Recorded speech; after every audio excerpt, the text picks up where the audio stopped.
Brasileiros e brasileiras, como é que vocês estão, meu povo? Tudo bem? Acabou o Roland Garros, hein? E chegou a grama. Estamos começando o Inside Out Brasil para vocês, episódio número 12. E, lógico, sempre com o apoio da The Phoenix, áudio, vídeo e automação para sua casa e para o seu negócio. E também da AF Esportes. E aí, Magrão? Saibro finalizado, vamos pra grama. Lucão, e aí, tudo bem? Joia? Bom dia a todos, né? Temos que trocar os tênis agora, né? Tênis que desliza pelo tênis que não desliza. Muda totalmente a forma de jogar, a cor da quadra, a cor dos uniformes. Enfim, a temporada de Saibro encerrada. Baita retrospecto aí do João, né? Ou seja, Exato. lembro muito bem quando a gente falava sobre a temporada de Saibro e quais seriam, né, os números e como sairia o João dessa temporada.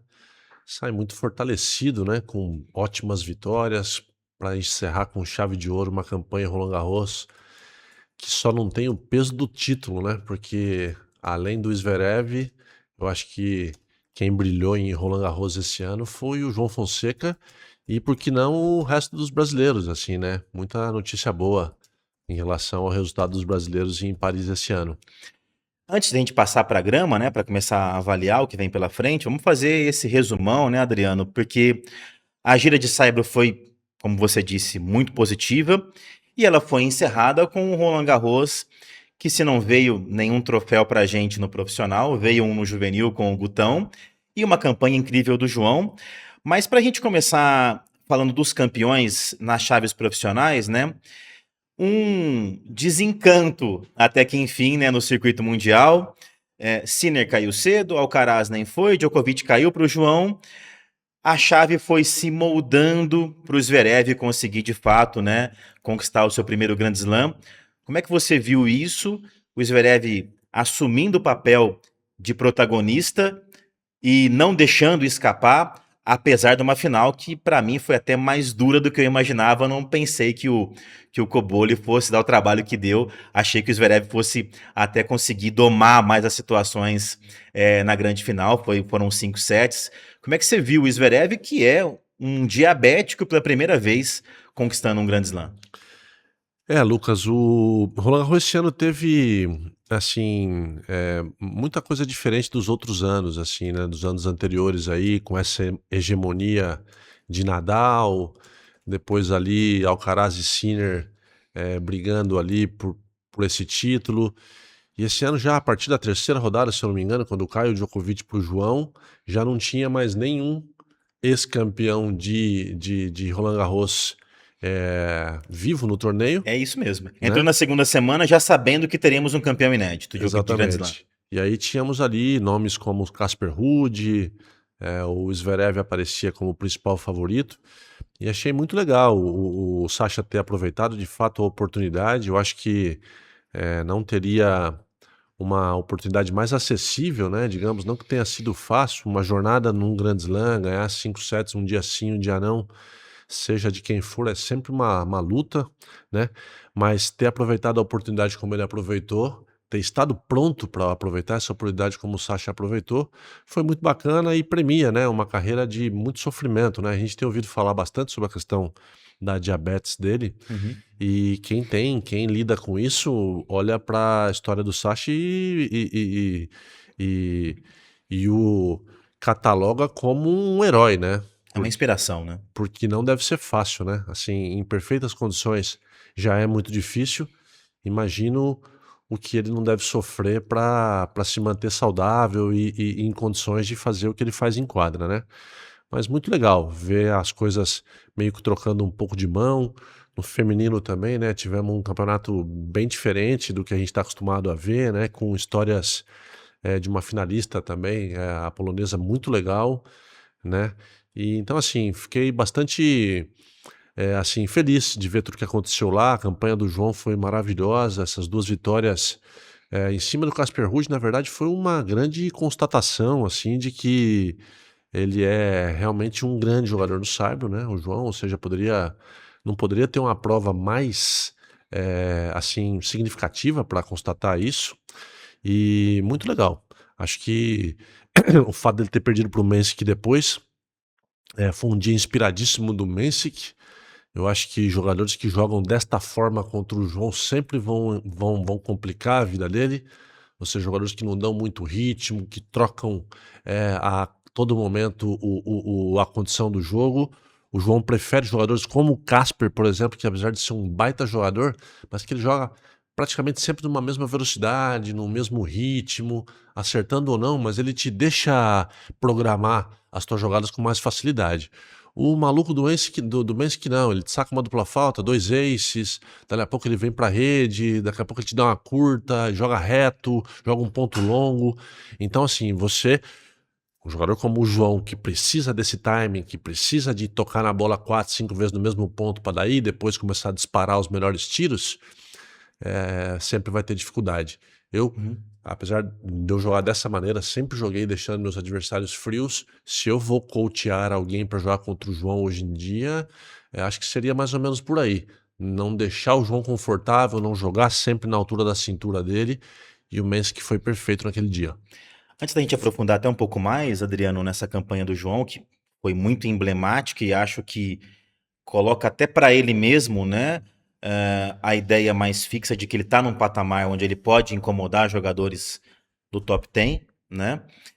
Eu acompanhei que até na coletiva de imprensa, pós o título, nos fóruns de rede social, algumas pessoas tentando desmerecer o que o Zverev conquistou pelo fato de que Sinner caiu cedo na segunda rodada, de que o Djokovic caiu cedo no terceiro jogo para o João, e de que o Alcaraz nem estava no torneio, né, pela lesão no punho da mão direita.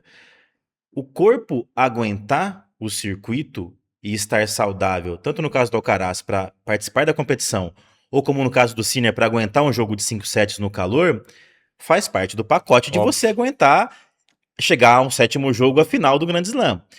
Eu não consigo entender as pessoas que estão desmerecendo ou tirando os méritos dessa conquista do Zverev em Roland Garros. Mais do mesmo, né? Puro desconhecimento dessas opiniões. O Zverev também já teve em outras oportunidades, jogando o melhor tênis dele há 4 anos atrás e torce o pé ali de maneira brutal ali em Roland Garros. Contra o Nadal. Contra o Nadal, E na coletiva o Nadal disse que o jogo já tinha ele praticamente ido estava meio que embora. enrolado lá, porque era o melhor enquadro do Zverev naquele jogo, né? Era uma Exatamente. semifinal de Roland E o Garros. tênis é uma prova de longa distância. Ou seja, Alcaraz e Sinner nos últimos anos saíram como se estivessem jogando uma prova de velocidade. Tudo bem, ganharam tudo ali nos últimos 2, 3 anos, assim como outros jogadores também tentaram fazer, vide Draper, vide outros tantos que tentaram acompanhar essa velocidade, Uhum. mas o ser humano não é uma máquina, né? E vai quebrar, né? E quem está no jogo ali pode aproveitar a oportunidade quando isso acontecer. São várias as situações onde a gente não teve os favoritos ali em plenas condições e um coadjuvante foi lá e venceu. Senão não teríamos tido o Wawrinka ganhando, não teríamos tido o Marian Cilic ganhando, não sei, né? Então assim, eu acho que isso Exato. faz muito parte e não tem como diminuir em nenhuma vírgula o feito do Zverev. É preciso estar lá em plenas condições, jogando com confiança. Assumir essa condição de favorito também não é nada fácil, ou seja, isso começou a brotar ali dentro da cabeça dele a partir da terceira rodada do campeonato. Ele, mais do que ninguém, sabia da oportunidade que ele estava tendo. Então, assim, sensacional ter visto mudar de mão um pouco esses grandes títulos. E dá a impressão, o Alcaraz ok, né? Foi uma lesão de punho, pode acontecer, ela é até bastante comum entre os profissionais. Os amadores não costumam usar muito o punho para fechar movimento, os profissionais usam o tempo inteiro. Agora, o Sinner, como no vestiário não ficou constatada a influência do calor em si, ele não estava com a temperatura acima do normal, ficou a impressão, ou quase a certeza, de que possa ter havido um mau gerenciamento do que ele fez antes, né? Ele foi ele foi ganhando, né? Tanto é que ele fez o recorde de 6 Masters 1000 Uhum. consecutivos, É. fechou o Cair Golden Masters, né? Vencendo os 9. E eu acho que a conta chegou onde não podia chegar. que era em Roland Garros, num jogo de segunda rodada, num calor que depois, inclusive, nem fez mais no torneio, né? É, Foi um calor muito pontual dos primeiros dias. sim. E o Sinner não aguentou ali. E interessante que não conseguiu fazer um game, Adriano. Ele realmente, o corpo se exauriu e foi embora porque ele tinha, acho que 6-2, 6-3, tava 5-1 e sacando no terceiro set. Foi. E não conseguiu. Ele não conseguiu fazer esse game que faltava, foi embora e o Cerúndulo mais novo, né, o Juan Manuel, virou para 3-2, né? O corpo desapareceu, ele não conseguiu mais fazer esse um gamezinho que faltava. É. Mas que legal ter acontecido isso também, entre aspas, com o Sinner, né? Para poder o Cerúndulo, o Romanuel, ter esse Uhum. capítulo da sua história para escrever também, né? Depois ele foi longe no torneio, né? E Ele fez venceu o coisas. Langaluce, que você falou que gosta bastante, o espanhol, Pois em é. 6 horas de jogo. É. E com o Sinner foi isso. Acho que chegou a conta. Acho que é um acúmulo. Repito, o tênis é uma prova de longa distância e que você ter essa frequência de finais toda semana e depois encarar na frente um Roland Garros, um torneio no Saibro onde os pontos são bem mais lutados, num dia de extremo calor que não é uma coisa que esses jogadores estão muito acostumados, principalmente na Europa. Então acho que isso, né? Assim, o Juan Manuel estava no lugar certo, na hora certa, e o circuito é fabuloso por isso, né? Toda semana tem alguém ali destravando ou abrindo um cadeadinho da sua história, né? E por falar em histórias maravilhosas que o circuito traz pra gente, Adriano, eu acho que, pelo menos na minha opinião, e até te mandei mensagem no final de semana, a grande história, todo Grand Slam tem uma grande história, né? Às vezes um conto de fada da vida real. Pra mim ficou na chave das mulheres, na chave feminina, em que a polonesa, a Mirra Andreeva, com 19 anos, conquistando um Grand Slam, é um algo absurdo, né? Com a Como Conchita ela como joga, né, técnica, meu? ela Como ela mete a mão, joga ela joga um tênis, cara. absurdo. E vai ser uma É, das grandes da vai. história, se ela não, né, tiver nenhuma lesão, tomara que não, Isso. né? Ou não perder a cabeça, ela é meio Ela é meio nervosa, ela doidinha, né? xinga a Conchita e briga, as duas brigam o jogo inteiro. A Conchita que foi campeã de Grand Slam, de De Wimbledon, chegou à Wimbledon. final de US Open, de Roland Garros também, de É. Austrália, né? Técnica na Muguruza, campeã de Wimbledon. Então, assim, experiente demais, ganhou Demais. só de Navratilova na final de Wimbledon, só isso que ela venceu em Que ma- 94. É. Mas a adversária, a Halinska, Marja Halinska polonesa, sai do qualifying, ou seja, faz 10 jogos em 2 semanas para conseguir chegar à final, que era o 7º jogo da chave principal mesmo, da main draw. Não tinha dinheiro para pagar a hospedagem em Paris, ela foi ganhando as rodadas e conseguiu ir ficando, e depois apareceu um patrocínio de uma empresa polonesa para que ela conseguisse pagar a hospedagem. 115 do mundo, parou em 2022 por depressão, ficou 4 meses fora do circuito sem jogar, não encostou na raquete durante 4 meses e consegue, de repente, se transformar numa outra jogadora, sai do quali e chega numa final, por muito pouco não consegue, né, desencantar esse título aí. Que história absurda, né, Adriano, de superação de alguém que se viu no fundo do poço e agora alcançou uma final de um Grand Slam, um dos mais difíceis que é no Saibro, inclusive. Não, uma história muito legal. Também mais uma novidade, né? A gente que vê toda hora Sabalenka contra Rybakina ou Coco Gauff contra, sei lá, a baixinha lá, Swiatek. Exato. É muito legal ver uma menina saindo do qualifying. Eu acho um pouco exagero essa história de que não tinha dinheiro para pagar hospedagem, porque, primeiro, 115 do mundo, Cara, você tem não um tá tão. post do Aberto da Austrália É, do ano passado ou desse ano, não sei, que ela e uma amiga postam na internet pedindo hospedagem na Austrália. Se tem alguém que pode hospedar, uma casa de não, família e ótimo. tal. Tudo bem, mas a primeira rodada de um Grand Slam, para você perder no qualifying, já é bastante dinheiro hoje em dia.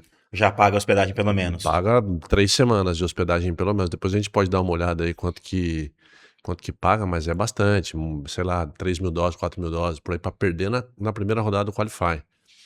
Mas Uhum. independente disso, é só um dado Claro, que claro. eu acho que o circuito também, ele, principalmente para quem está ali nos grandes lances, seja no qualify ou não, já acabou, entre aspas, a miséria, né? Assim, Tem um pouco então, mais de um estrutura. pouco mais de estrutura. A minha Legal. 115, ela tá toda hora beliscando final de um Challenger. É claro que a estrutura de um tenista, se quer fazer a coisa bem feitinha, com seus treinadores viajando e tal, a despesa fica realmente alta. Uhum. Mas o circuito hoje em dia, os jogadores são extremamente bem pagos para poder ter o mínimo necessário a partir do momento que estão nesta condição, né?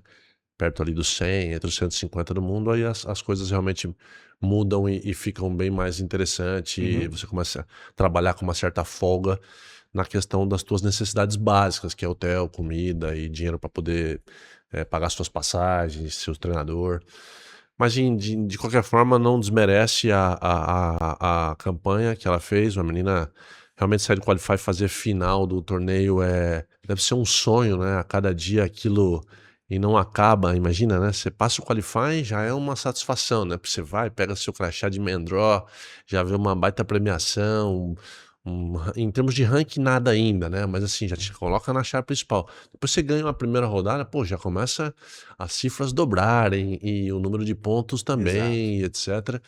E a cada dia, e foram depois mais 6 jogos, né? Que ela viveu esse sonho. Eu acho Até que chegar à final. todo dia ela com o ranking que tinha, ela tinha a sensação de que ela ia perder. Com certeza. Por mais confiança e melhor que ela estivesse jogando, eu acho que todos os dias devia ter, né? Ela não era favorita para nenhum jogo. Em nenhum Em deles. nenhum jogo ela entrou como favorita, né? E nas quartas de final eu assisti o jogo dela contra a canhotinha lá, Schneider, que ganhou da Do Sabalenka. Sabalenka, é isso. Ela jogou muito tênis de uma maneira muito correta para jogar no saibro. Ela tem muita mão de jogar com os efeitos de canhota, ela sabe jogar alta, Absorveu ela a tem um bom potência da outra, slice, né? ela corre muito e ela contra-ataca muito bem. É que na final, a menina, a Andreeva, joga um tênis de outra prateleira, assim como o Sabalenka, a Swiatek, que essa polonesa ainda não está. Ou seja, foi uma semana dos deuses, ela... Ela já vence uma cabeça na terceira rodada e o pessoal já olhou e falou, mas quem que é Uhum. essa menina aí tão lá de trás no ranking, que veio do quali e tá chegando na segunda semana do torneio? E aí um dos jornalistas, até na verdade um pouco sem noção do que acontece no circuito, perguntou para ela, por que você tá jogando cada jogo com uma roupa diferente, de marca diferente, tênis também? Ela falou, eu não Não tenho tem, patrocínio né? de material esportivo, Tô indo então comprar eu visto o hoje. que eu tenho aqui, o que eu acho que está mais adequado, mais confortável, de acordo com o calor do dia ou com o frio, com o vento. E é assim que eu tô levando. Muito possivelmente, né, Adriano? Deve conquistar agora um patrocínio de roupa Ah, com esportiva, né? certeza. Com certeza. Acho que até os jogos finais ela já tava, né? E aí já Já tinha tinha fechado. alguns petzinhos aqui de patrocínios de empresas polonesas, né? No É, uniforme mesmo, que não era ainda é. de uma empresa de material Mas eu acho que esportivo. sim, ela jogou depois semifinal final com a mesma Com a marca. mesma? Ah, Então pode ter sido isso já então, né? andaram rápido ali, sim. As marcas não poderiam perder a As oportunidade de uma marcas semi e uma final de estão Grand todas Slam. lá, né? Elas estão todas lá. E Sim. com certeza alguém deve ter chegado ali. Literalmente vira uma grande feira, né? Olha, veste aqui a nossa marca, vamos te É, pagar tanto no contrato, vamos embora. com certeza quando você faz um resultado desse, abre essas possibilidades. Então, parabéns aí para Ralinska, uma história fantástica. O Guga não chegou a sair do quali, ele já era 67 no ranking Já, quando venceu tava em na chave. 97. É, Porém, quem que imagina, né, que um número 67 do ranking, ainda mais no masculino que costuma ter menos essas surpresas, né, de alguém é. sair lá de trás para ser campeão, eliminando uma série de ex-campeões na É. chave, Na né? semifinal ele ganhou de um cara que veio do quali, né? O The Wolf, O né? Wolf, O belga. belga. Mas antes teve o Muster, que era campeão, terceira Kafelnikov. rodada. Kafelnikov, que era o atual campeão de 96, É, de simples e duplas. é, E o Bruguera na final, que era bicampeão de Roland bicampeão. Garros, né? É. Então, você vê o que o Guga teve que enfrentar, né? Sem contar o Medvedev, né? É. Não o Danil, o Medvedev ucraniano da época, né? Que era muito bom tenista Mas no saibro em também. 97 ele ganhou no Medvedev? Também. Ah, E perdeu em 99, né?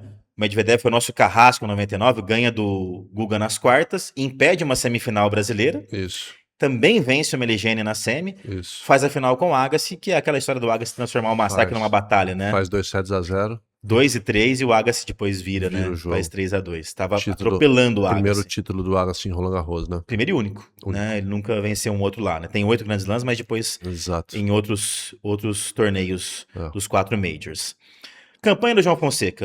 Adriano, vamos aprofundar um pouquinho aqui, até porque o pessoal sempre gosta de ouvir um pouquinho mais essa parte técnica do João. Aham. Nós comentamos antes de Roland Garros e antes do jogo contra o Prismit, né? Por uma sugestão sua que seria um jogo de 5 sets, né? E que o seu medo seria o João até Perder esse sucumbir no jogo. quinto set para um Prismit que tem um físico Uhum. interessante.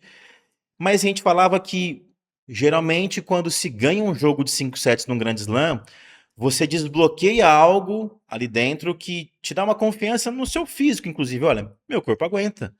Eu consigo suportar um jogo de 5 sets.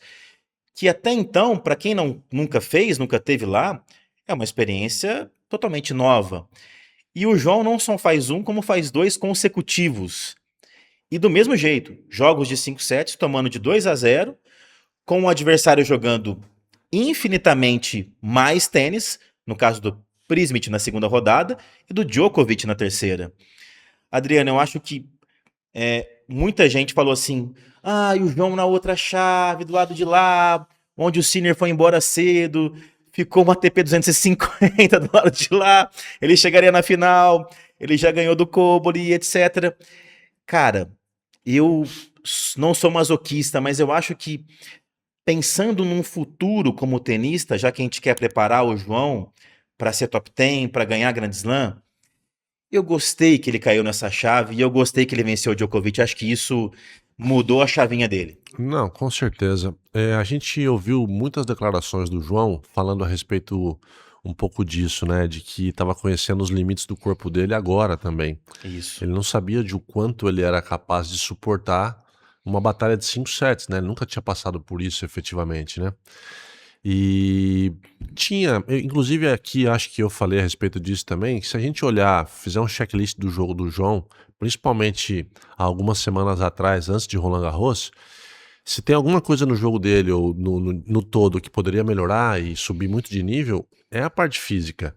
Não necessariamente que o físico dele seja ruim, porque senão ele não estaria 20 do mundo se ele tivesse um físico ruim, mas um físico mais forte em condições de se machucar menos, onde ele pudesse, então, numa batalha de 5 sets, ter performance ali a partir de 3, 4 horas de jogo, e ele demonstrou que é possível, né? Principalmente a partir do jogo contra o Prismic ali e depois no jogo contra o Djokovic, que não era só questão física, né? Era um jogo de nervos, um jogo de um mental muito poderoso. Você Meu Deus, imagina foi, você ter do outro foi o melhor lado. jogo da competição Não, o de melhor Roland jogo da Garros. história da vida do João, com certeza, né? Até o momento, acho que pra mim a maior conquista do João como jogador de tênis profissional foi essa vitória em cima do João Fonseca. Eu concordo Em com cima do o Djokovic, Djokovic. E perdão. eu concordo com você, Adriano, até pelo que o Djokovic fala na coletiva. Exato. Olha, não sei se eu joguei mal em algum momento. Não. Talvez ali no começo do quinto set tive minhas chances, ou podia fechar no terceiro também, desperdicei algumas coisas.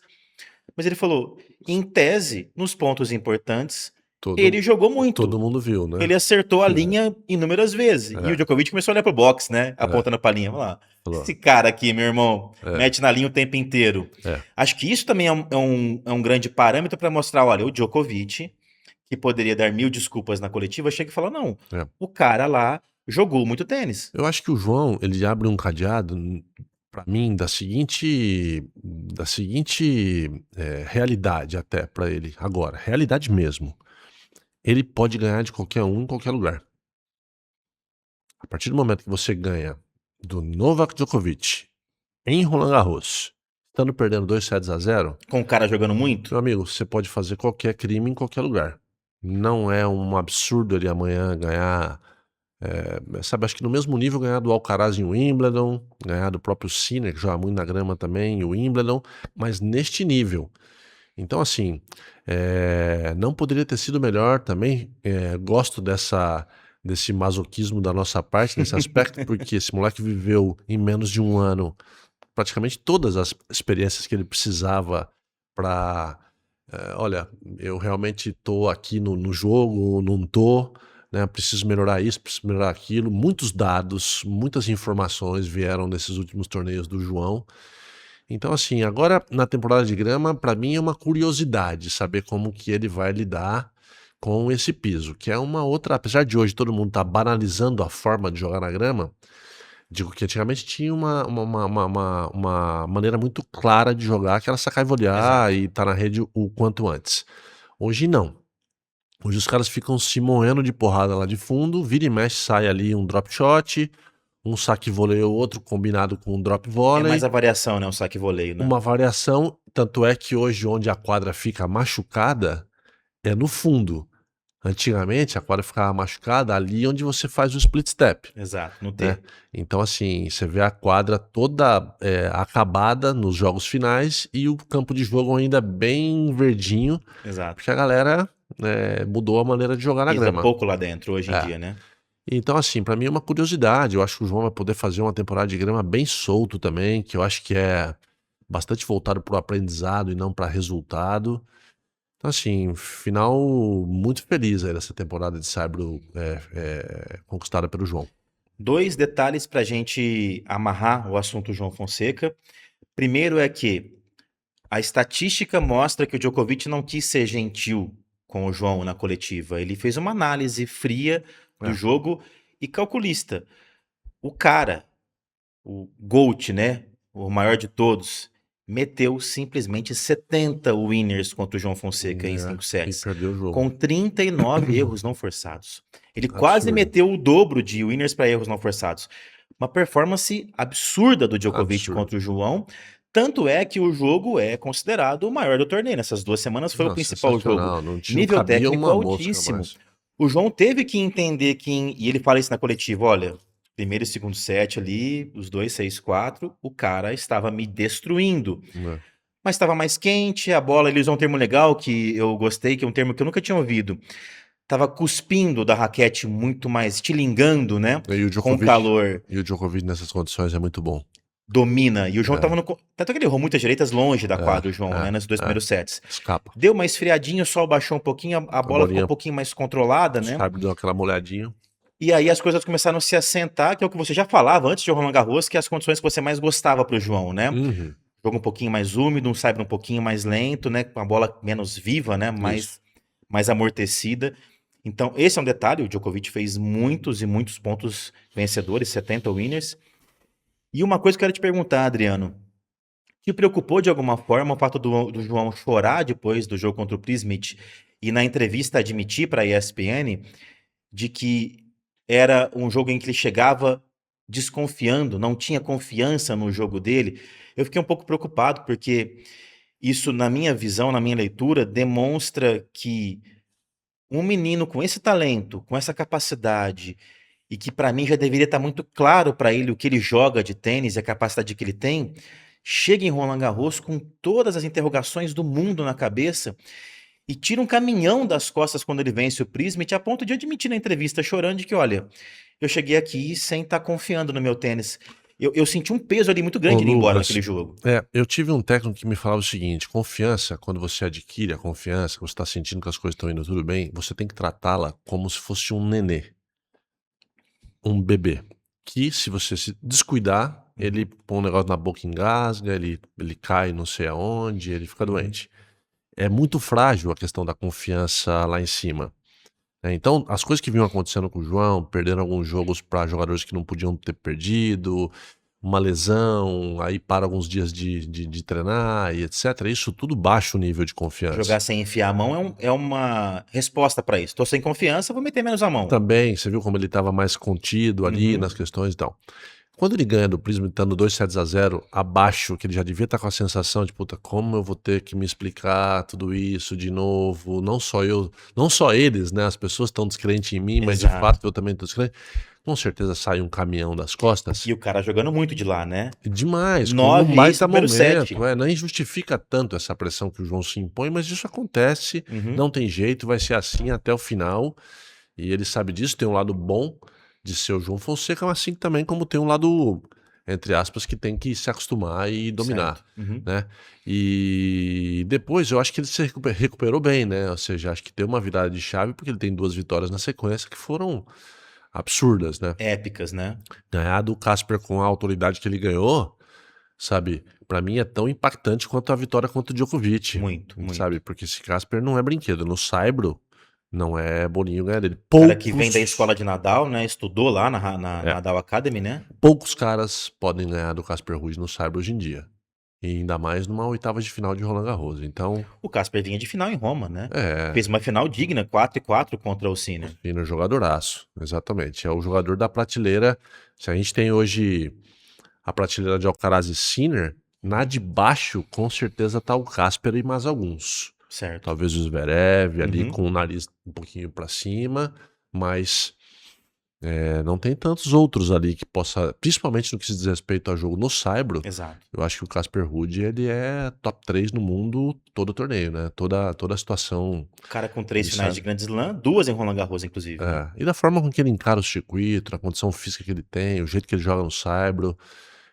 Então eu acho essa vitória do João foi para de fato ele merecia, né, ao final da temporada de saibro, um prêmio como esse. Se não, sabe, seria muito legal pra gente, mas talvez de maneira precoce ainda ele chamar um Roland Garros e puxar essa oportunidade para ele. Uhum. Mas, como eu disse, fora o título, o que tinha de melhor para ser feito lá ele fez, né? E vou te dar uma boa notícia, tá? Lembra que antes de começar a gira europeia de saibro, a gente meio que imaginava e falamos aqui que o João pudesse fazer 1000 pontos, né? Quanto Ele que ficou ele muito fez? próximo disso. Se ele passa para a semifinal, se ele ganha do Mense, que ele chegava nos 1000 pontos. Então Quanto ele que ele fez quase fez? 800 pontos na gira de saibro. Sensacional, pô. Muito bom, né? Sensacional. Pulou de mais ou menos ali 40 que ele estava no começo da gira de saibro, 42 na verdade, para 25 do ranking. Tá quase chegando no recorde dele, que foi 24, né? Sensacional. Acho que na grama agora, como tem poucos pontos a defender, semana que vem em Halle, segunda-feira, ele tem a primeira rodada, perdeu pro Koboli no ano passado, em 3 tie-breaks. É verdade, jogão. Depois ele tem Eastbourne, que ele perdeu pro Fritz, eu acho que foi na segunda ou terceira rodada, não, e é um 250, não tem tantos pontos a defender. E terceira em Wimbledon, Terceira rodada de Wimbledon ele tem? terceira que ele fez o ano passado, perdeu pro chileno, sacador, o grandão, lá que agora me foge o Jarry. nome. Jarry. Isso, perdeu pro Nicolas Jarry. É. Que jogou um absurdo também, sacou muito, o cara fez o jogo da vida e admitiu isso depois da entrevista, que aliás é uma tônica. O pessoal reclama, todo mundo faz o jogo da vida contra o João. O Jarre admitiu isso no ano passado. O Se não Mense fizer, perde. Exato. O Mense que chegou na coletiva foi o melhor jogo da minha vida. Ninguém nem perguntou. Ele falou, foi o melhor desempenho da minha vida como tenista. O cara tem a sua altura, 1,96. Adriano, fala da sua experiência de 1,96. É fácil tirar um voleio do pé? Com esse tamanho que você tem? Não, muito difícil, mas Ele tomou umas 4 ou 5 no pé do João, que ele não só tirou de lá, como ele colocou atrás da rede, no drop volley. Ele vem com umas coisas muito bem feitas também, viu? Ele tem uma esquerda maravilhosa. E a devolução? Pra cima, nota 9,7. O cara não é uma devolução do saque, absurdo. Foi cara. a maior nota de devolução de Roland Garros contra o Chega João. uma hora que você fica desesperado, você não sabe mais onde sacar. Aqueles games intermináveis que ia lá pra 7, 8 minutos, eu me sentia que o João salvou dentro da cabeça do João, quando tá sacando principalmente. Chega uma hora que você já não tem mais onde sacar. E você começa a dar aqueles puta bagos, sai assim, e aí você tá jogando com o segundo saque foi toda esse hora. game, tava 5-6, João sacando em 5-6 pra levar pro tie break, né, do terceiro. Ele salvou 6 match points. Cara, e aí eu vou até pra parte técnica aproveitar você, que eu nem ia entrar nisso, mas eu quero aproveitar você que, ainda mais que você foi um grande sacador. O João incorporou no saque dele, agora, ele já tinha o kick no lado da vantagem, que sai muito pro backhand dos destros, né? E ele faz isso muito bem, tá só melhorando isso, ele já tinha antes. Mas ele conseguiu incorporar agora no lado de vantagem Fechado. um saque, também o fechado com o kick, mas também esse aberto que joga o cara pra fora, né? Se é um canhoto, vai pro back do canhoto. Só que contra o Mensik, por exemplo, como é um saque que ele não é rápido, é um saque a 160 por hora, no máximo 170, eu senti que muitas vezes, quando você não atinge o lugar onde ele tem que pegar, que é pra jogar pro lado, ele vai mais ali na quina, ficou muito na mão do Mensik, que aí ele aproveitava um saque que na verdade vinha com a velocidade de segundo serviço e devolvia um míssel no pé do João, isso foi quase que o jogo inteiro. É um saque difícil de acertar, porque ele tem que ir no lugar certo, aberto ali, né? Você acha que de repente faltou pro João, às vezes, diminuir um pouco, de repente, o nível de acerto de percentual de primeiro serviço, mas ir um pouco mais pro saque na pancada, como o Mensik estava fazendo, sacar sempre acima de 200 por hora? Ô, Lucas, é um risco, porque você contra um Mensik que já devolve demais o teu primeiro saque, se você jogar toda hora com o segundo saque e olhar no final a estatística, a cada 10 pontos você vai perder 6, 7, entendeu? Porque ele já sai com uma devolução muito poderosa. Então, assim, eu acho que jogar com o primeiro saque nessas condições, mesmo que você tenha que tirar um pouco da força, às vezes, do saque para o ponto começar, menos contundente para você. Você saca um saque, de repente, meio 3/4 de força no corpo para a direita, de forma que esse impacto da devolução não seja essa bala no seu pé, que normalmente você tem que resgatar só com um bate-pronto, e a segunda bola dele lá, E vai vir te ele já comendo. vem te comendo, sabe, para os lados, vem para a rede e tal. De repente você conseguir achar um saque onde ele não consiga te bater tão forte essa devolução, porque o que o João precisava era começar os pontos. Era de alguma forma bater 3, 4 vezes na bola para achar ali o equilíbrio da direita e começar a meter a mão. Quando isso você cai do saque e na sequência vem uma bala seca em cima de você ou para os lados, você está pelo menos 2 bolas longe daquela situação ideal para você mandar no ponto. Uhum. Então acho que a tônica foi essa. O João jogava, sacou de uma maneira que ele teve de volta as melhores devoluções do Mencic, e aí, claro que as entradas no ponto não eram da maneira que ele precisava entrar. Você chegou onde eu queria chegar, que são as entradas dos pontos. E agora você acabou de falar da sua experiência de quadra, de jogador, e agora eu vou usar a sua experiência como treinador de tênis. Uhum. O João, desde a época dele de juvenil e entrando no profissional em 2024, ele sempre citou muito espontaneamente nas entrevistas a preocupação dele e do Guilherme e da equipe de evoluir nas entradas dos pontos. Saque, no serviço e devolução. E o João evoluiu muito nesses dois quesitos. Mas fica muito claro, até pelo que ele fala mesmo, de que ainda são 2 pontos que vão ser trabalhados. Tecnicamente, Adriano, ir para a quadra, gastar horas de treinamento, são fundamentos, entre aspas, mais fáceis de se atingir um teto maior ou de melhorar? Ou é difícil você melhorar saque e devolução? Porque se ao mesmo tempo pode ser uma notícia ruim pra gente que nesse momento o João sofreu para devolver o saque do Mensic e sofreu para vencer os seus games sacando contra o Mensic, se tiver margem para ele evoluir bastante nesses dois fundamentos, nas entradas de ponto, a gente pode ter um jogador assustador daqui a uns 3, 4 anos. Não sei se tanta margens, não, porque o João já saca demais, tanto o primeiro quanto o segundo saque, que ele devolve bem saque também. Vídeo que ele fez na dupla no Rio de Janeiro, a gente esquece É rápido verdade, jogou muito bem dessas mesmo. situações, né? Ele acho que pode evoluir, pode melhorar. Não sei se a devolução do saque vai ser a principal arma do João, ou seja, eu acho que ele, a partir do momento que ele entra no ponto, ele tem golpes muito mais contundentes do que a própria devolução. Mas tem muito a ver também com a competência do outro isso, Lucas, sabe? O Mensic, quando ele estiver acertando, vai ser difícil você devolver o saque dele. Por conta do Zverev, se ele te acerta o saque na linha, não tem o que você fazer, sabe? Não tem, porque eu devolvo o melhor saque. Eu acho que o Sinner, o Alcaraz, o Djokovic exerce uma função um pouco mais de pressionar esses caras, porque eles devolvem muito bem saque, faz o cara jogar toda hora e força o cara ao erro, ao limite, a jogar com o segundo saque, a tentar esse de segundo, a se desesperar, a ir pro saque cansado de um ponto anterior você ter jogado 18 bolas. Mas assim, se você pega o Messi num dia que ele tá no fino do jogo dele, você fica meio à mercê. É muito grande, é muita força, muita potência. Por mais que o João saque Tem troca de ali, bola, né? É pancada o tempo nós inteiro. estamos falando do início dos pontos, né? Sim, Se sim. você sacar nas linhas, tudo bem, contra qualquer jogador você não vai ter. Agora, se você sacar num lugar que seja devolvível, sei lá, e o Messi que estiver acertando, tanto de direita quanto de esquerda, volta muito rápido essas devoluções. E ele dita um pouco do ponto a partir da próxima bola. E quando ele tá sacando mais, porque ele tem 1,96 m de altura, uma baita de uma soltura, o saque dele sempre pula muito alto. Uhum. Então, assim, você tem que estar ali na espreita de um segundo saque no momento importante para dar aquela quebra das poucas oportunidades que esse cara vai te dar, E né? cria-se um padrão, né? O que você diz, Adriano.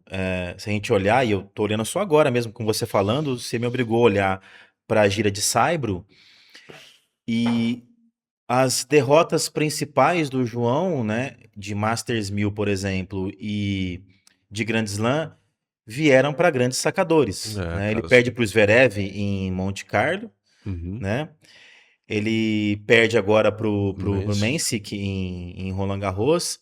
Antes disso, ele tinha caído Em Roma pro Medjedovic, que também é um cara alto, é um sérvio que também saca, É. saca muito E os forte. jogos que ele ganhou também, as 2 primeiras rodadas contra o Prismic e contra o francês anterior, Pavlovic. pô, foram todos jogos que tiveram que o João teve que sofrer ali também, jogos com tie-break, jogos com O Prismic sacou muito. é, Sacou um absurdo. Ele fez 9 o nível tá aces muito no alto. primeiro set O só. nível Eu tá falei, muito cara, esse alto. cara. Eu comecei. Sabe aquela coisa de você ficar meio puto, É. torcendo?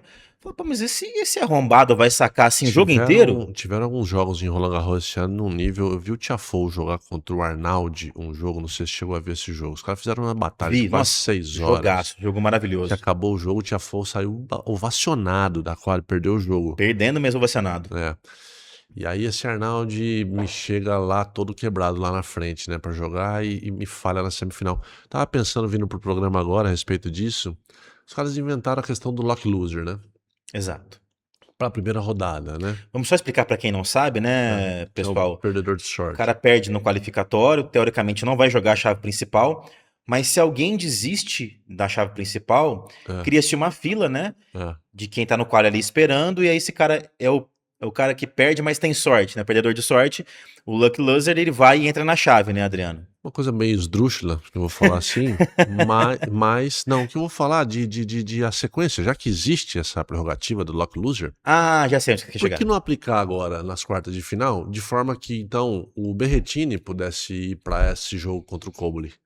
Tudo bem, o cara garante os pontos dele lá, a grana dele de semifinal, mas Acho que não. não ia, nesse caso específico, não ia melhorar muito, porque o Berrettini saiu lesionado contra o Arnaldi nas quartas. Dessa forma não tem muito o que fazer. Mas o quê? Foi uma exceção, eu te entendi. Mas se você dá pro Tiafoe uma opção, fala, ó, não vai embora, porque se fulano de tal não se apresentar pro jogo, você assinaria o lock loser ali, como faz todo dia. Sabe como é que funciona essa questão do lock loser, não?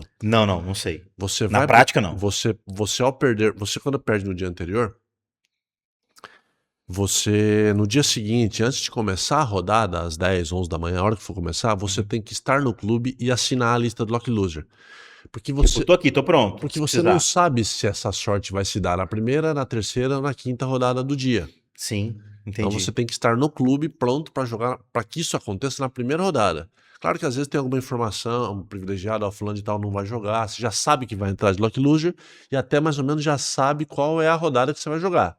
Contra quem que você vai pegar, né? Mas você tem que ir para o clube antes da rodada começar e assinar o lock loser, né? Então assim, se você tivesse dado pro Tiafoe essa da, ó, Tiafoe perdeu aí do Arnaldi, só que ó, Nas oitavas, mas fica aí no perigoso. Ou para complexo. todos os caras que perderem. Ó, não Uhum. vai. Porque, tudo bem, não vai mudar em nada na questão para os jogadores, mas para o público muda. E pro torneio, porque é um O torneio prejuízo grande é não ter uma muito semifinal. frustrante, é muito prejuízo você não ter simplesmente um jogo de semifinal, ou o cara entrar lá, mesmo que o Arnaldi entrasse ali com os problemas dele estomacal, ia ser um papelão. Né? Porque, e aí eu te entendo, porque há uma diferença muito evidente. Semifinal são 2 jogos, um de manhã e um à tarde no torneio, É. né? Sessão diária e sessão Isso. noturna, com ingressos geralmente distintos, né? Aham. Diferente um jogo do outro, que Aham. cobra-se muito caro, É. e tem a questão dos royalties de televisão, né? Os Sim. direitos e etc. São 2 jogos só, com uma grande expectativa. Se é um jogo de terceira rodada, de segunda rodada, que você tem 30 jogos na Outros rodada, jogos para suplantar, né? nem se nota muito. Olha, o Não. cara não conseguiu entrar em quadra, deu WO, vida que segue, o fulano passou. Isso. Mas num jogo de quartas, de semi, imagina uma final, então. Se o cara não Exato. consegue, ele vence a semi e depois não consegue fazer a final. Então. Que já aconteceu, Já né? aconteceu. É raro, mas aconteceu já na É. história. É. Cara, o prejuízo pro torneio pros patrocinadores é absurdo, né? É. Muito grande. Por isso, talvez reconsiderar isso daí pro perdedor de sorte, então, ser aplicado em todas as rodadas. Né? Fica, ó, amigão, fica mais 1 ou 2 dias aí, por nossa conta no complexo. Beba e coma e treine à vontade. Se Assim, sobrar uma boquinha, você joga, tá bom? pelo menos nas últimas rodadas, justamente pro torneio não acontecer isso, né? É uma ideia interessante. A partir de quartas, o jogador Você tem já que... chegou a ver alguém, alguma direção de torneio grande cogitar isso? Nunca. Coisa da minha cabeça agora, 15 minutos atrás. Aí, pessoal, cadê? Morresmo, tá assistindo? Pessoal da ATP, Roland Garros vocês não 2027. pensam, pô. Magrão deu a dica, hein? Vocês fiquem espertos aí. Caramba. Magrão, pra gente encerrar aqui então esse mexidão, né? Esse raio-x geral de Roland Garros. Cara, foi um torneio especial pra gente, embora nós quiséssemos que o João fosse mais longe, e a Bia também perdeu logo cedo. Mas nas duplas tivemos a Luísa chegando às semifinais, Um belo caiu resultado. pra cabeça um, né?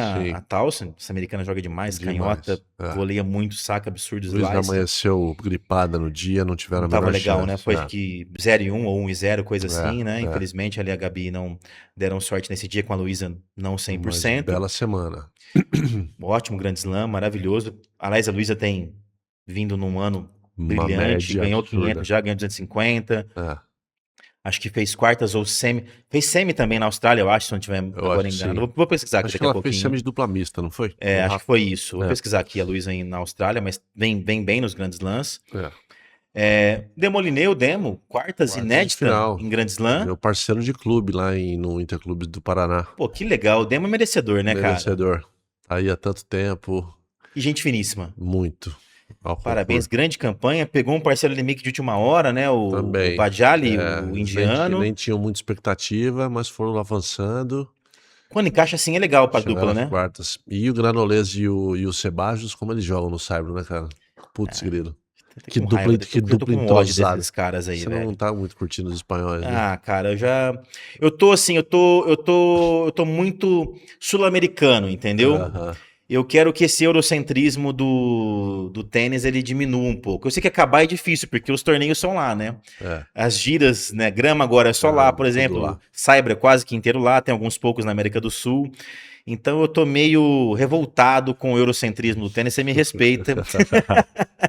Daqui a Quero pouco que você vai o. querer que o golfe também, e os americanos passar moto naqueles campos lá. Cadê? Vamos colocar uma música no programa aí hoje? Eu sou Não, apenas um rapaz quem pode. latino-americano, É, é. sem dinheiro no banco.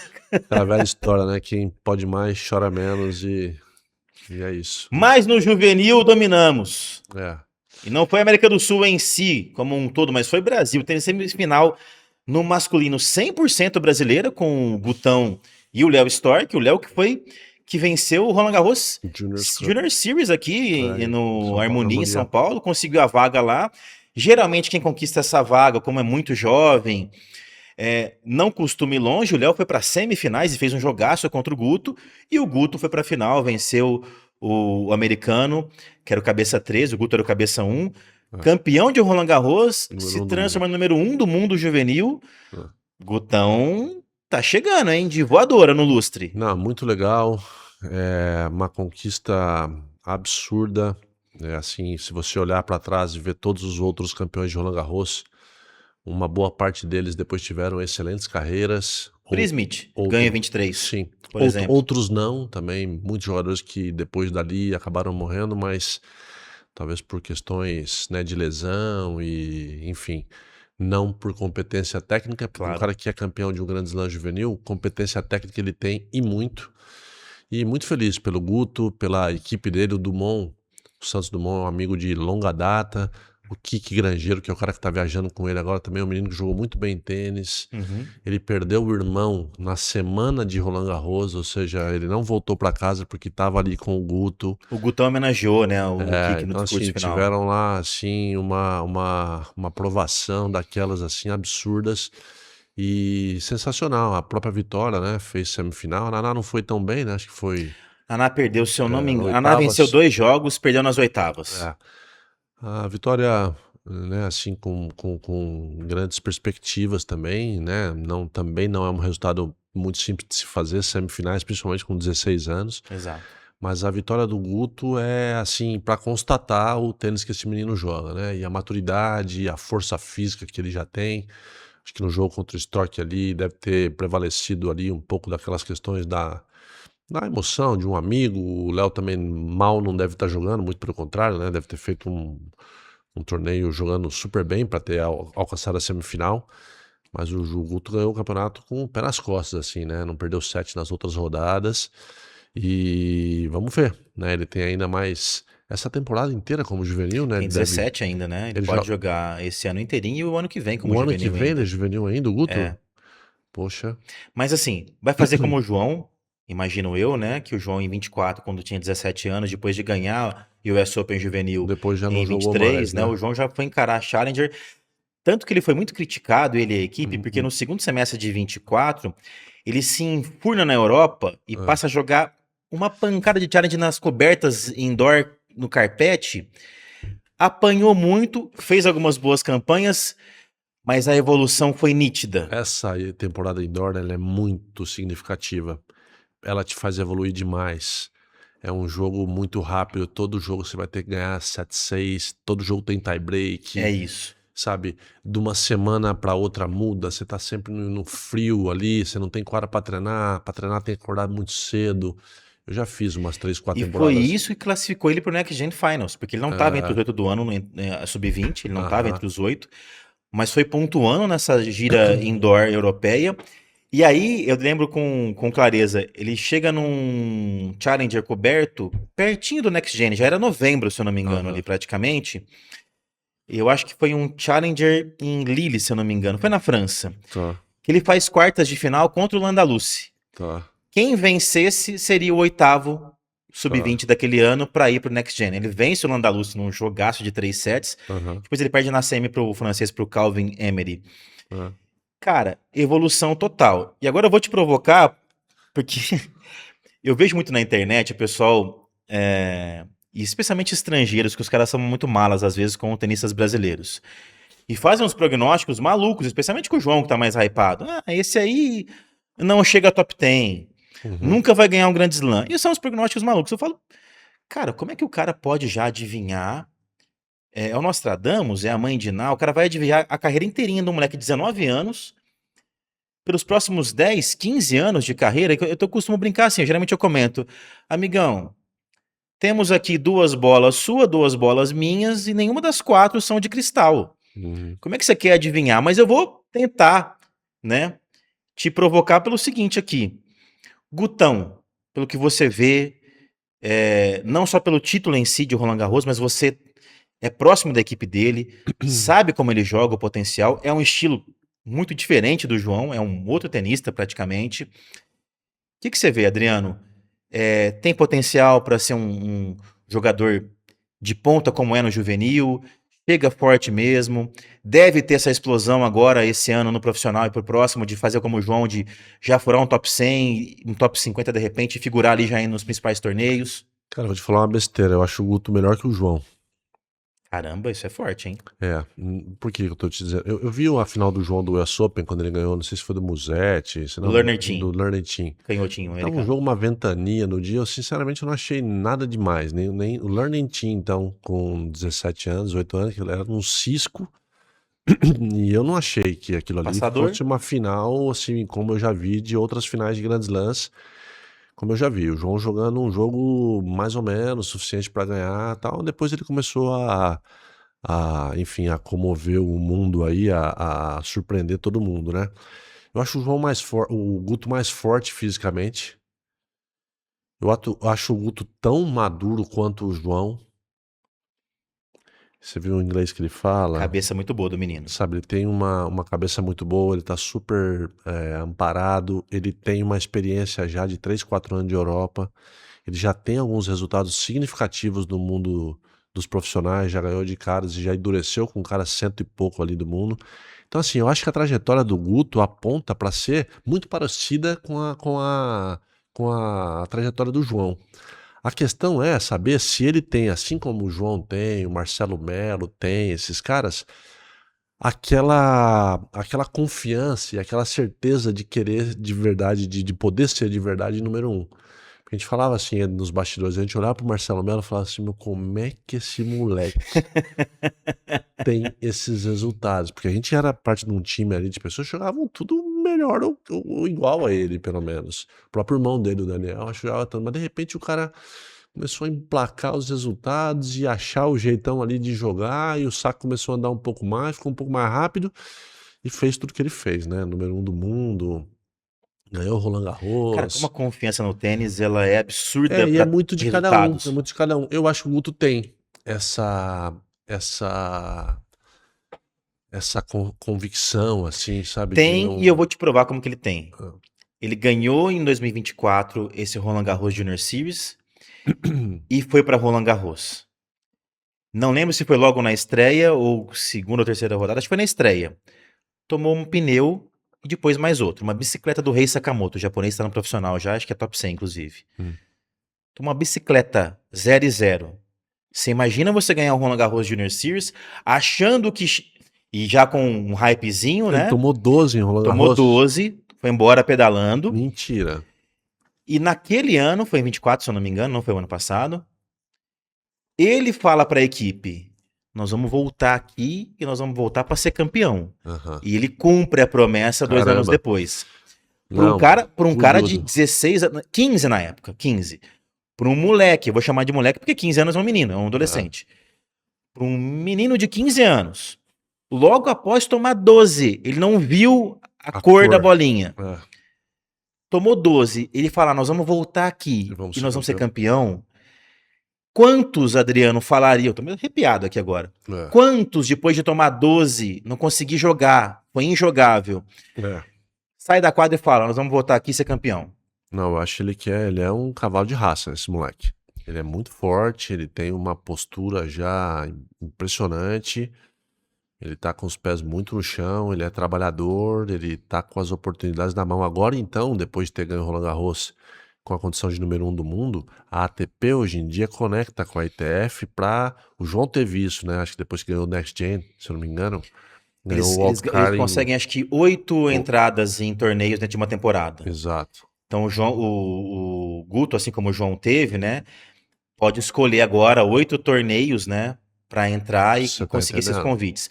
Fora que, automaticamente, os torneios, sem ele precisar gastar esses 8 da ITF/ATP, ele vai ter convites pelos caras falar assim: eu quero esse moleque no torneio. Não, o Rio Open, por exemplo, ano que vem ele é a chave principal. O Ciriac, tenista romeno famoso, é Uhum, diretor do ATP de Bucareste, se eu não me engano, se a gente estiver falando besteira aqui agora, aham, na Romênia. E o João, em 24, foi convidado para jogar a chave. Perdeu pro uhum, Tabilo, acho que nas oitavas ou nas quartas. Foi longe, ganhou do Navone lá e aham, etc. aham. E ele era a atração do torneio. Sim, Só jogou na quadra central. sim. Então, imagina que o Guto agora, sendo campeão de Roland Garros, assumindo o número 1 juvenil e joga um tênis atrativo, né? Vai pra Vai bolinha, pra bola. muito Corajoso. agressivo, corajoso, né? Não, um cavalo. Um Então, cavalo. assim, forte fisicamente já É, pra idade. é. Imagina que o Guto, sem gastar essas 8 oportunidades, vai poder ainda ter convites diretos de torneios Como número grandes. 1 do mundo, vários. O João foi para o Masters 1000 de Madrid em 24, sem ter Exato, ranking nenhum. exato. E ganhou. Perdeu na segunda rodada para o Cameron Ele já Norrie. deve, não sei se ele deve estar com alguma agência já, assim. O fato é que as Já tá, portas patrocínio da Nike, o vão se Wilson, C6 arreganhar. Bank. É, vão se arreganhar as portas pro Guto, com certeza. Magrão, que legal, assim, perspectivas já eram ótimas com Naná e Vitória vindo na esteira da Bia, no feminino. Nós temos ainda a Eduarda Gomes, de 13 anos. 13 anos! Ela jogou agora o Roland Garros, porque venceu o Roland Garros Junior Series com 13 anos. E na sequência ela venceu em Bragança Paulista esse mesmo, não tem o mesmo nome, porque o patrocínio é diferente, mas o qualificatório para Wimbledon na grama. Então ela ganhou no Saibro na grama, é uma canhotinha paranaense, se eu não me engano, ela é paranaense, se eu não estiver enganado. Então tem Naná, Vitória e a Dudinha chegando no feminino. Nós já temos o João consolidado, para mim é consolidado, um cara que tá chegando no top 20. Vem Gutão e Léo Stork, sem contar outros que estão aí também beliscando. Uhum. Cara, não digo que a gente vai ser nos próximos 10 anos, 10, 15 anos, uma Argentina de meter 10, 12 no top 100. Mas podemos caminhar para algo um pouquinho melhor do que ter um só lá, né? Não, com certeza, a gente tem uns representantes, mas você não acha pouca gente? Acho pouco. Sabe, você vê o Acho Gutão, pouquíssimo. o Léo Stork, pô, acabou de aparecer, vamos ver se é Eu já tudo isso fiquei, sabe mesmo. por quê? Na esquerda com uma mão, eu já ganho o Não, coração moleque do papai lindo, aqui, tá né? lá com o André, lá no Rio, com o Frick, tá super numa bela estrutura, o menino vai entrar. É um estilão meio Mussete. É, Esquerda com uma mão é firme, segura bem, não é o ganha-pão. isso, Uma direitona isso. enroscada que anda bem. Mas são juvenis, né? É. São juvenis. Vamos dizer que o Guto ainda é juvenil. Vai, ou bota o Guto aqui na prateleira, vamos dividir um pouco da pressão do João com o Guto. Ok. Vai fazer isso com o coitado do moleque. Mas quem é o terceiro nome que a gente pode contar hoje em dia no tênis brasileiro, à exceção do Guto e do João, que a gente pode olhar e falar assim, nossa, o tênis brasileiro tá realmente avançando aí para Não é da mesma geração, já tá ali 5, 6, 7 anos, né? 5 anos mais velho que o João, 7 mais velho que o Guto. Eu ainda espero uma desencantada do Gustavo, do Wade, que nós tivemos Ah, aqui no sim, Inside Out. sim, sim, sim. Talvez seja a De maior, furar o top 100 até um top 50. talvez seja a maior esperança, o Gustavo, né? Do Pelo que nós talento, pelo temos. potencial que tem. Não conseguiu ainda, teve a lesão ano passado, isso É, atrapalhou muito. Não deu aquela explodida que se imaginava. Mas tá sim, jovem, 24 é jovem pro tênis ainda hoje. sim, sim. Eu gostaria de ver muito o tênis brasileiro com essa perspectiva de Itália, de Argentina, porque são países que, à exceção da Itália, que está numa condição geográfica melhor, tem uma federação mais rica e tal, ainda não se. Não podemos perder as esperanças de ter um tênis pelo menos no nível da Argentina, né? Porque as coisas estão bem já claras o porquê que eles fazem e a gente não.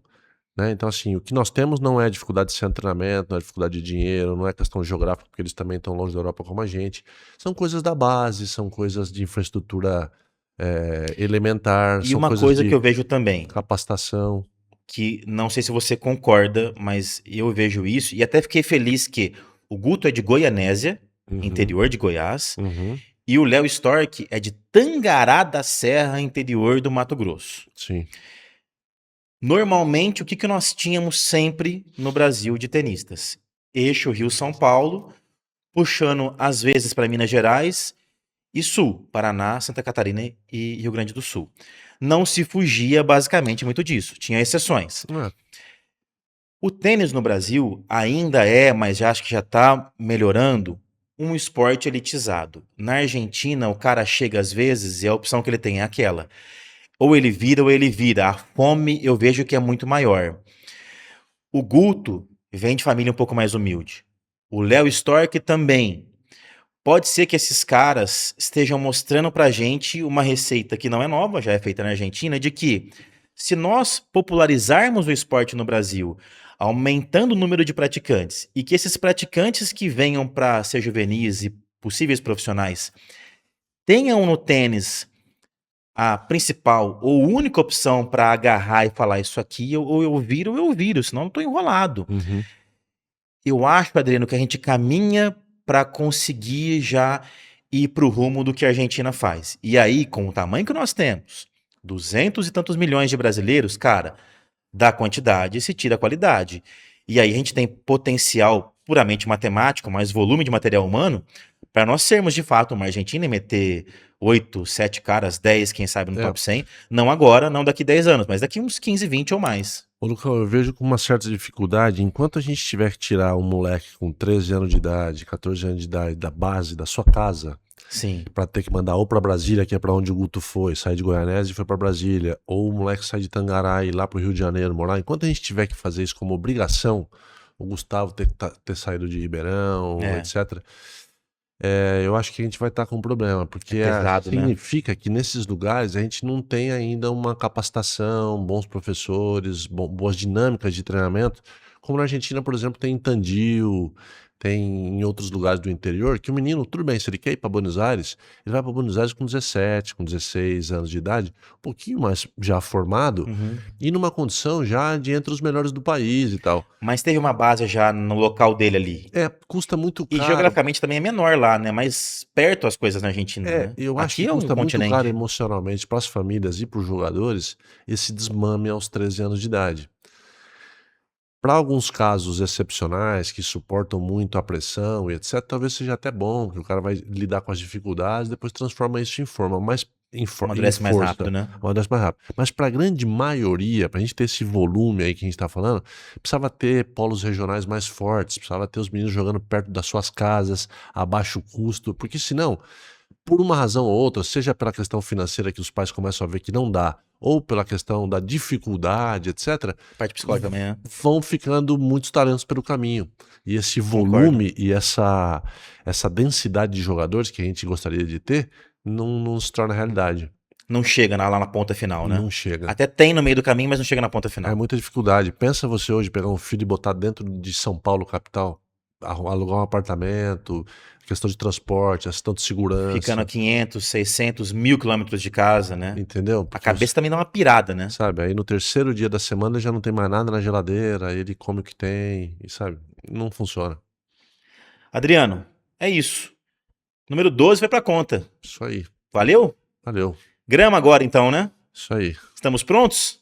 El pasto é para las vacas, como dizia Marcelo Rios. Ah, mas você gostava. Em todo lugar no Chile tem isso, essa frase dele que ele falou que ele não ia para o Iber porque el pasto é para las vacas. Esse era Esse completamente era quarta-feira, hein? Meu filhinho também. Ganhou dele? 2 jogos, 2 vitórias. Ô, louco. Mas você gostava de jogo grande, hein? Contra ex número 1 era. Você tá invicto contra eles número 1. Ué, eu ganhei dele naquele episódio lá Daquele torneio. naquele Do torneio. pau de simples na Lembra que cadeira eu do te falei juiz. que eu saí de cabeça de chave e eu peguei o vencedor de Rios e Norman. Ele ganhou e aí eu Do ganhei. Magnus Norman. Ah, Fez final em Roland Garros com o Guga. isso. Chavinha mais ou menos, hein? Vinha Malemar, né? Magrão, valeu. Valeu, Obrigado por mais um dia aí. até a próxima. É isso, pessoal. Ficamos por aqui. Inside Out Brasil número 12 foi pra conta. Passamos a régua. Até a semana que vem. Até a próxima. Um abraço. Tchau, tchau.